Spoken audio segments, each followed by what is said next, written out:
This kid made the largest crypto heist in history and scammed people for $230 million worth of Bitcoin. And let me tell you how. Oh my god! Oh my god! Fucking way, nigga. Oh my god! Dropping buckets. Yeah, like it's nothing. In the kitchen, chop. I grew up on the east side. Smack you in your fucking face, got a weak spine. I ain't scared to take a hit, look, I'll be fine. I just met her on the plane. On August 19, 2024, a group of young adults pulled off one of the biggest crypto heists ever, stealing 230 million in Bitcoin from a Genesis creditor who never saw it coming. How did they do it? Were they genius hackers or tech experts? Surprisingly, no. This group, Malone Lamb, Virgil, Janelle Serrano, Danish Khan and Chen, used a simple but clever trick. Instead of high-tech tools, they found a way to hack into something we all have: human nature. It all started with a seemingly harmless phone call, a voice claiming to be from Google support. But this way, no ordinary call. Behind the spoof number was Virgil, better known as Wiz, a master manipulator. He spun a story of urgency, convincing the victim that their accounts were under attack. With this false alarm, he gained access to their Gmail and iCloud, mining them for critical security details. Then came the second call. This time it was Janelle Serrano, or Box, posing as a representative from Gemini, the victim's trusted crypto exchange. Her message was clear: your account is under attack and you must act immediately. Panicked and under pressure, the victim followed her instructions, resetting their two-factor authentication, unintentionally handing the thieves the key to their Gemini account. Within moments, funds began disappearing into a compromised wallet. But the nightmare didn't end there. The final move was sheer brilliance. The victim was asked to install AnyDesk, a remote access tool supposedly to help secure their account. Trusting the scammers, they unknowingly shared their screen. And then it happened. The private keys to their Bitcoin wallet were exposed. In a matter of seconds, their digital fortune vanished, siphoned off by the thieves with just a few clicks. The victim never saw it coming. $242 million!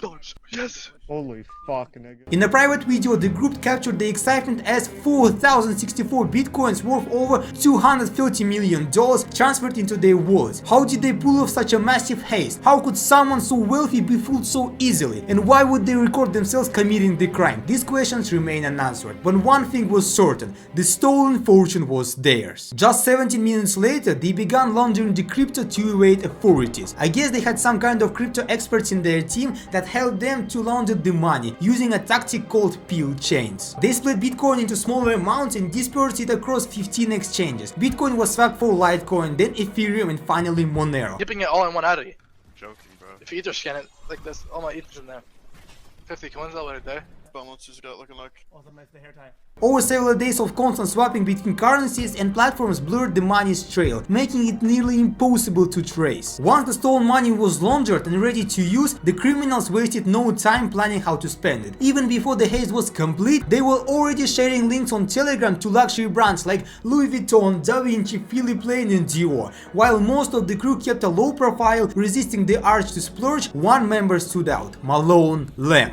Based in Los Angeles, Malone dove headfirst into a life of luxury as soon as the money was in his hands. Everything he had once admired from afar, the glamorous lifestyle of the rich, was now his to enjoy. Nightclubs became his playground, where he spared no expense. He spent outrageous amounts on VIP sections and bottle service, with bar tabs reaching $265,000, $300,000, and even over $500,000 in a single night. If you were at one of those clubs, Malone was impossible to miss. Malone quickly became the life of every party, earning everyone's admiration with his over-the-top generosity. Drinks were always on him, and he didn't just stop there. He once gifted a DJ a 6-liter bottle of golden Armand de Brignac champagne, worth up to $60K. Another time he tipped $2,000 and had an unopened bottles from the club delivered to his house. But as wild as his nights were, they weren't enough for him. He even tipped me $2,000. When I tell you the amount of bottles he sent me that I took home, brand new, everything sealed, brand new. He craved more attention, more luxury, and more extravagance. To take things up a notch, Malone chartered a private jet to Miami and rented a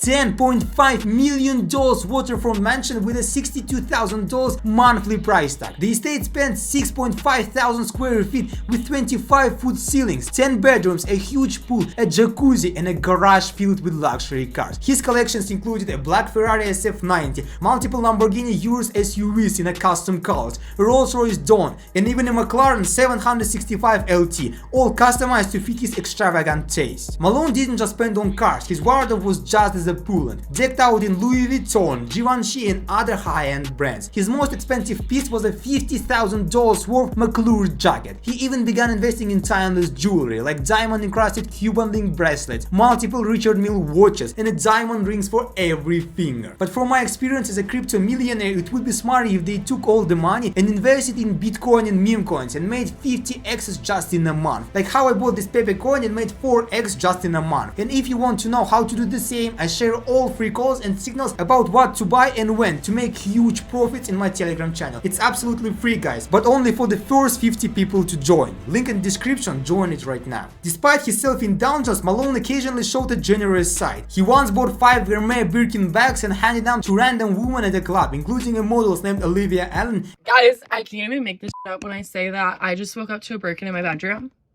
because a man gave it to me in the club last night. This is your sign to go clubbing. And Sky Bree. Friends walk over to the section and this kid, I'm gonna refer to him as like a kid. I mean, he was definitely over the age of 18. He looked pretty young. He comes towards me and he's like, I got this for you. It's beautiful, but to be honest, it's not really my style. For Malone, it wasn't just about spending money, it was about living larger than life. While Malone was busy flaunting his wealth and making a name for himself, his extravagant lifestyle was drawing the wrong kind of attention. His reckless spending on luxury cars, clubs, and designer goods made it easier for investigators and blockchain experts like ZachXBT to track the flow of stolen funds. The more he splurged, the clearer it became that his fortune was tied to the crypto heist. And it wasn't long before the walls began closing in. Malone's arrogance made him think he was untouchable, but law enforcement and experts were already piecing the puzzle together. Investigators used a blockchain analysis to trace the movement of stolen Bitcoin through his lavish purchases. To make matters worse, both Wiz and Box made critical errors while laundering the funds. Wiz accidentally revealed his full name during a screen recording, and Box reused deposit addresses, linking stolen money to their personal accounts. And by mid-September 2024, the FBI had enough evidence to act. On September 19, federal agents raided Malone's luxurious Miami mansion, surrounded by the extravagant lifestyle he had built with stolen money. Malone was arrested, marking the beginning of the end for the audacious heist. Malone's rise and fall couldn't have been more dramatic. One moment he was living like a royalty, surrounded by unimaginable luxury. The next he was in handcuffs, his gym life crumbling around him. Authorities managed to freeze over $9 million of the stolen funds, with $50,000 already returned to the victim. But a lot of the money is still out there. Box has $21 million sitting in a crypto wallet. Wiz holds about $39 million and $4 million of Malone's share remains untouched to this day. As for everything Malone splurged on, his cars, designer clothes and flashy jewelry, it's a different story. The government sees it all under asset forfeiture laws, meaning these items will be auctioned off. The proceeds will go toward repaying the victim and cover investigation costs. But not everything will bring in big money. Some of Malone's cars, like his Lamborghini Revuelto and Porsche 911 GT3 RS, were damaged, lowering their value. His designer clothes and accessories, while flashy, have depreciated. Through his diamond-encrusted watches and jewelry might still fetch a good price. The real tragedy lies in how much money was wasted. The $500,000 he spent on VIP clubs? Gone. The private jet charters? Long gone. Once the money is spent on services, there is no getting it back. The victim will likely recover only a fraction of what was stolen from him. This story is about more than just a massive crypto heist or a fleeting life of extravagance. It's a reminder of how greed and arrogance can destroy everything. Malone had chance to lay low, but instead he craved attention, showing off at every opportunity. And while he enjoyed his time in the spotlight, the law was quietly closing in. In the end, Malone and his crew paid the ultimate price for their brief taste of the high life. Oh, and remember Olivia, the model Malone gave a Birkin bag to. After his arrest, she went viral on TikTok styling the Birkin with a police uniform and joking, "No free bags tonight, just free drinks." Even his over-the-top generosity became a joke. It's a bittersweet ending to a story of greed, ambition and the consequences of living too fast and too recklessly.